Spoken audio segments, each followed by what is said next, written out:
You picture it the same way almost everyone does. A casino is a machine. People walk in, they play, the odds favor the house, and money flows one direction, toward the owner. Build the building, turn on the lights, and the math does the rest. That's the simple version, and it's not wrong exactly. It's just dangerously incomplete. Here's the part that doesn't fit the story. A large share of casinos, especially the newest and most expensive ones, lose money. Some lose money for years. Some never make it past their 5th birthday. If the house always wins, why do so many houses go bankrupt? The answer isn't that the math is broken. It's that the math is only one small piece of a business that is far more fragile, far more capital hungry, and far stranger than the odds favor the house makes it sound. To understand why, you have to start with the one number everyone already knows a little about, the house edge. And then watch how much weight the rest of the business is quietly carrying that has nothing to do with it. The house edge is the built-in mathematical advantage on a casino game. On American roulette, for example, the edge is a little over 5% because of the 2 green zero pockets that don't pay out like the other numbers. On blackjack, played with basic strategy, the edge can shrink to around 0.5%. Slot machines vary widely, but they're typically programmed to keep somewhere between roughly 5% and 15% of what's wagered over the long run. That percentage is called the hold. It is not a promise about any single hand, spin, or night. It's a statistical outcome that only becomes reliable across enormous volume. Thousands of spins, thousands of hands, thousands of players, repeated constantly, night after night. That last part is the detail that changes everything.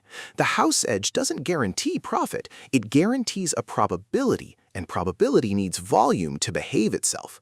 A coin that's rigged to land heads 51% of the time will absolutely land heads more often, eventually. Flip it 10 times and you might get 7 tails. Flip it 10 million times and the 51% shows up almost exactly.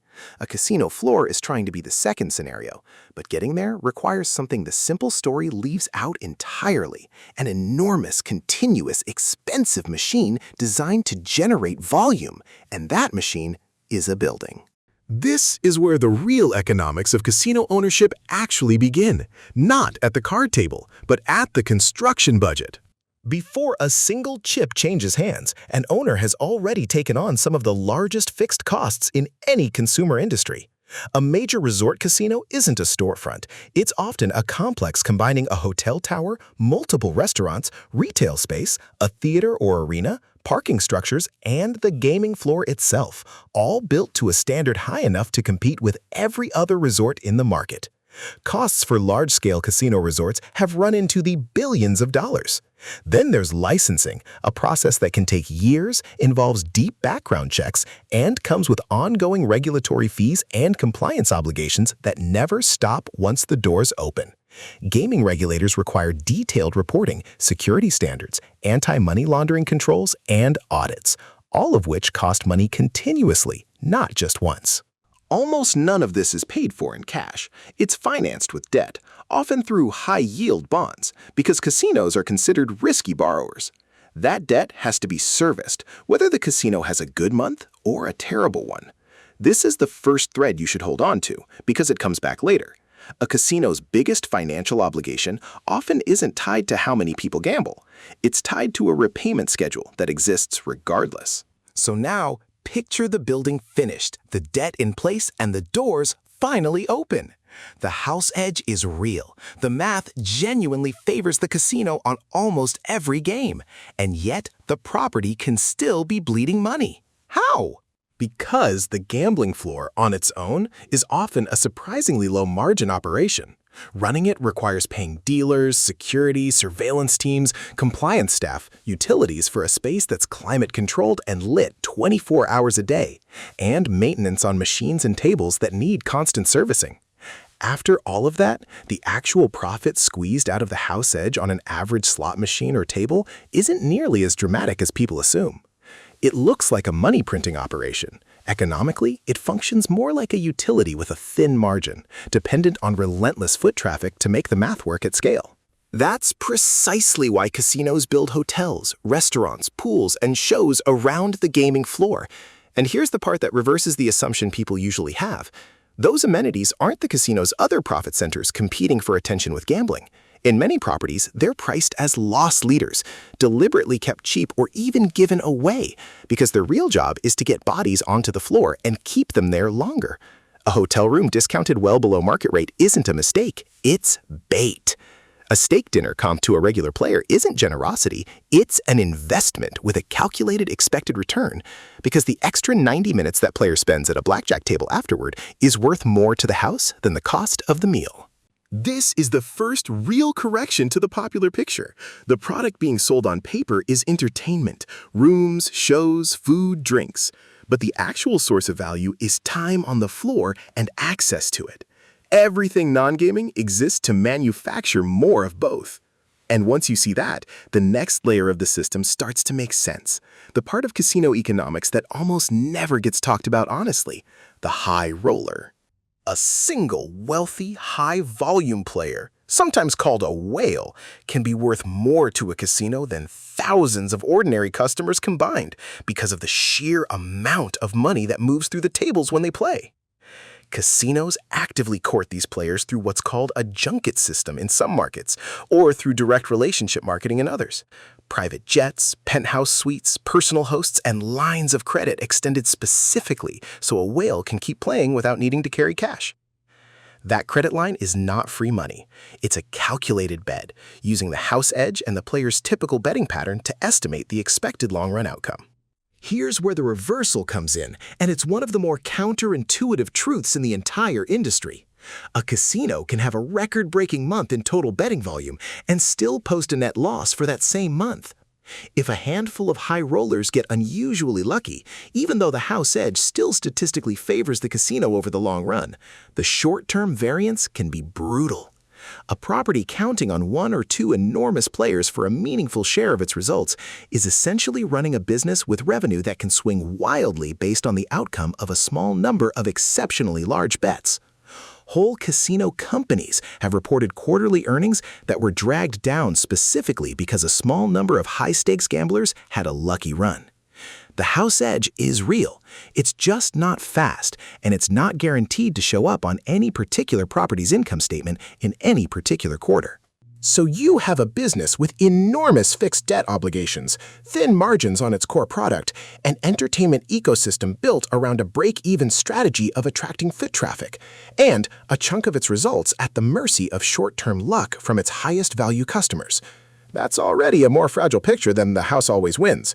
But there's one more piece that turns fragility into actual collapse, and it starts with a decision that looks completely rational at the time: building more casinos. When a market shows a casino can be profitable, competitors notice. States and countries expand gaming licenses because casinos bring tax revenue and jobs. New properties open nearby, often bigger and flashier than the last, because standing out requires spending more.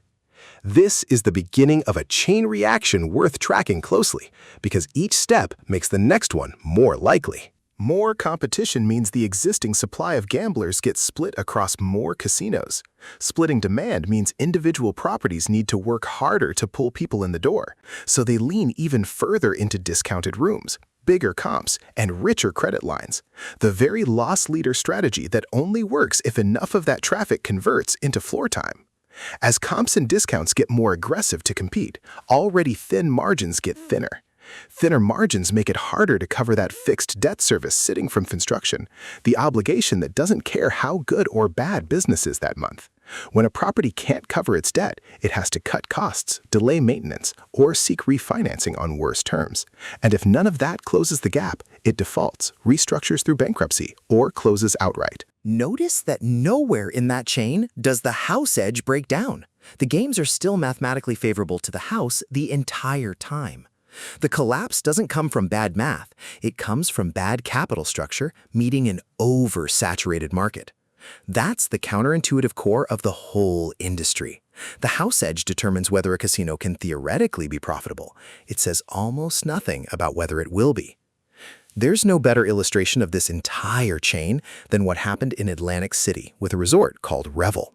Revel opened its doors in April 2012, and it was built to be different from the rest of the Atlantic City boardwalk. The pitch wasn't come gamble.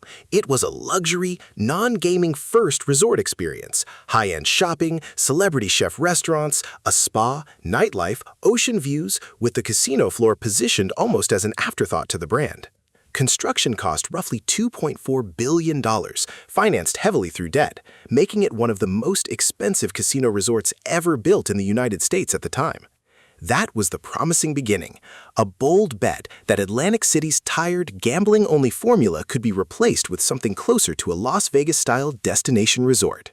The peak, in terms of ambition, was the opening itself, one of the largest and most talked-about casino launches Atlantic City had seen in years, positioned as the property that would help revive a struggling market. The warning signs showed up almost immediately. Revel struggled to hit its projected revenue from day one. Atlantic City's overall casino market was already shrinking, squeezed by newly legalized gambling in neighboring Pennsylvania and other nearby states, which meant many of the day-trip gamblers who used to make the drive to the New Jersey shore no longer had to. Revel had built itself as a non-gaming-focused luxury resort in a market that was contracting specifically because gambling revenue across the region was declining. The turning point came fast. Within about a year of opening, Revel filed for bankruptcy protection to restructure its enormous debt load, the exact fixed obligation from construction that doesn't shrink just because business is soft. The consequences accelerated from there. Revel filed for bankruptcy a second time roughly a year later, unable to generate enough operating income to service its debt or attract a buyer willing to take on the property as a going concern. In September 2014, after less than 2.5 years in operation, Revel closed entirely, laying off thousands of workers.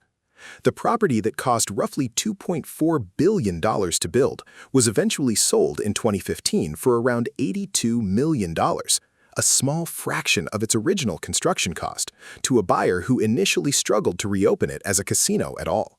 What Revel proves isn't that casinos are always doomed, it's that the house edge was never the variable that killed it. Revel's games worked exactly as designed. What killed it was the chain this script just walked through. An oversized capital structure built into an oversaturated and shrinking regional market, competing on comps and amenities it couldn't sustain, serviced by debt that didn't care whether the market cooperated. The industry didn't ignore this lesson. It adapted, and the direction of that adaptation tells you a lot about where casino economics actually sit today.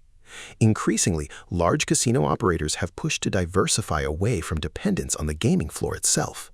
Sports betting and online gaming platforms let companies capture wagering activity without the fixed overhead of a physical building. Loyalty programs turned into massive data operations, allowing operators to understand exactly which customers are worth chasing with comps and which aren't, tightening the efficiency of that loss leader strategy instead of running it on instinct.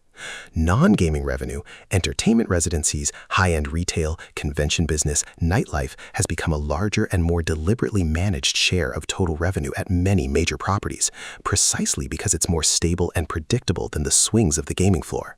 In other words, the industry's answer to a business built on thin margins and variance wasn't to abandon gambling. It was to build sturdier, more diversified structures around it so that one bad month with a lucky high roller or one new competitor down the road doesn't threaten the whole operation.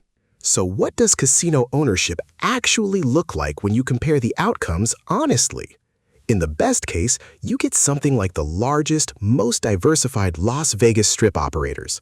Properties with decades of brand recognition, multiple revenue streams beyond gambling, and enough scale to absorb short-term variance from big winners without threatening debt service.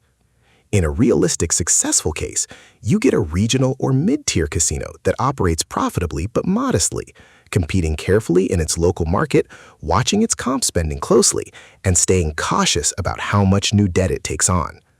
In a realistic negative case, you get a property that overbuilt for its market, that leaned too hard on discounting to fill rooms, and it's now quietly struggling to cover its obligations while looking from the outside perfectly busy.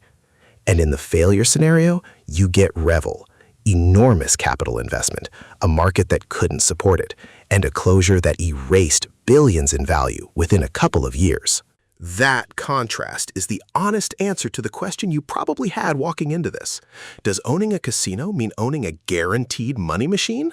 No. It means owning a real estate and credit business that happens to have a mathematically favorable game running inside it. The house edge is real, and over a long enough timeline, across enough volume, it will do exactly what people assume it does. But long enough and enough volume are carrying almost all the weight in that sentence, and neither of those things is guaranteed by a favorable percentage on a roulette wheel. They're determined by construction costs, debt structures, regional competition, comp strategy, and whether a handful of very large bets happen to go the customer's way at the wrong moment. The house always wins eventually. What the popular version leaves out is that eventually has to be paid for first, in concrete, in debt, in discounted rooms, and in every month a casino survives long enough to let the math catch up.